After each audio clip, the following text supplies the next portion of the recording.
నమస్తే కాంచన టీవీకి స్వాగతం.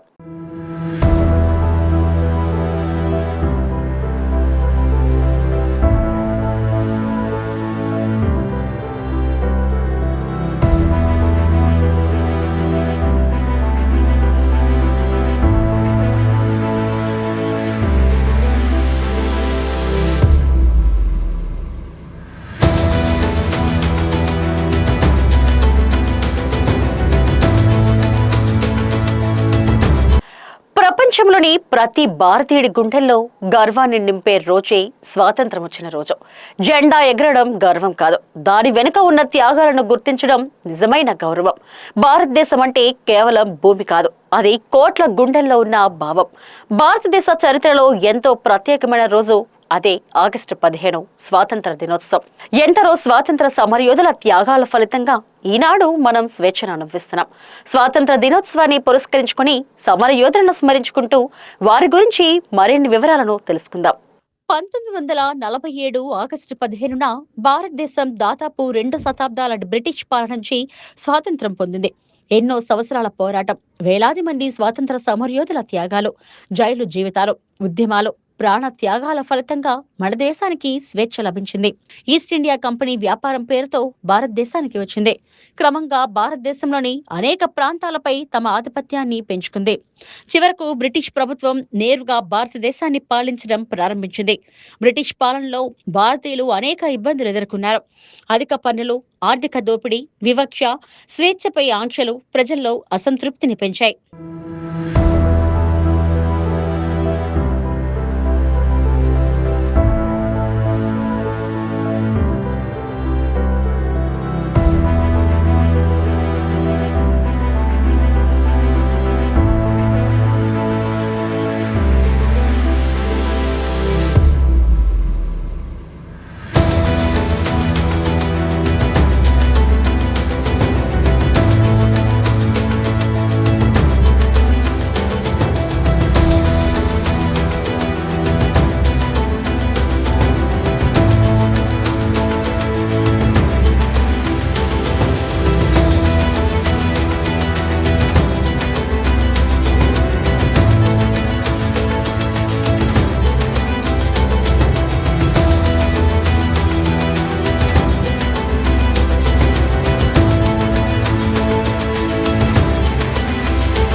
లో జరిగిన సిపాయిల తిరుగుబాటు బ్రిటిష్ పాలనకు వ్యతిరేకంగా జరిగిన తొలి పెద్ద తిరుగుబాటులో ఒకటిగా చరిత్రలో నిలిచింది. మంగల్ పాండే, రాణి లక్ష్మీబాయి, బహదూర్ షా జఫర్ వంటి పలువురు నాయకులు ఈ పోరాటంలో కీలక పాత్ర పోషించారు. అయితే బ్రిటిష్ పాలన అంతం కాలేదు. స్వాతంత్ర్యం కోసం పోరాటం మరింత విస్తరించింది. 20వ శతాబ్దంలో మహాత్మా గాంధీ భారత స్వాతంత్ర ఉద్యమానికి ప్రజా ఉద్యమ రూపాన్ని తీసుకుపాటు విప్లవ మార్గంలో పోరాడిన వీరులు కూడా ఉన్నారు. భగత్ సింగ్, రాజ్గురు, సుఖ్దేవ్ వంటి యువ విప్లవకారులు దేశ స్వాతంత్ర్యం కోసం తమ ప్రాణాలను త్యాగం చేశారు. వారి ధైర్యం, దేశభక్తి నేటికి కోట్లాది మంది యువతకు స్ఫూర్తిగా నిలుస్తుంది. బ్రిటిష్ వారు ఇండియా విడిచి వెళ్లాలి అనే నినాదంతో 1942లో క్విట్ ఇండియా ఉద్యమం ప్రారంభమైంది. ఈ ఉద్యమం భారత స్వాతంత్ర పోరాటంలో అత్యంత కీలకమైన దశగా నడిచింది. దేశవ్యాప్తంగా ప్రజలు పెద్ద సంఖ్యలో ఉద్యమాల్లో పాల్గొన్నారు. అనేక మంది జైలుకు వెళ్లారు. చివరకు 1947లో భారతదేశానికి స్వతంత్రం లభించింది. 1947 ఆగస్టు 15 అర్ధరాత్రి సమయంలో భారతదేశం స్వతంత్ర దేశంగా అవతరించింది. ఆ సమయంలో భారత్ తొలి ప్రధానమంత్రి జవహర్లాల్ నెహ్రూ ఢిల్లీలోని ఎర్రకోట నుంచి జాతీయ జెండాను ఎగురవేశారు.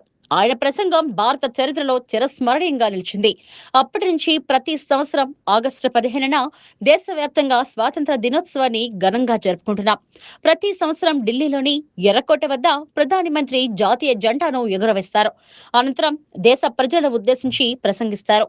దేశవ్యాప్తంగా పాఠశాలలు, కళాశాలలు, ప్రభుత్వ కార్యాలయాలు, వివిధ సంస్థల్లో జాతీయ జెండాను ఎగురవేసే స్వాతంత్ర దినోత్సవ వేడుకలు నిర్వహిస్తారు.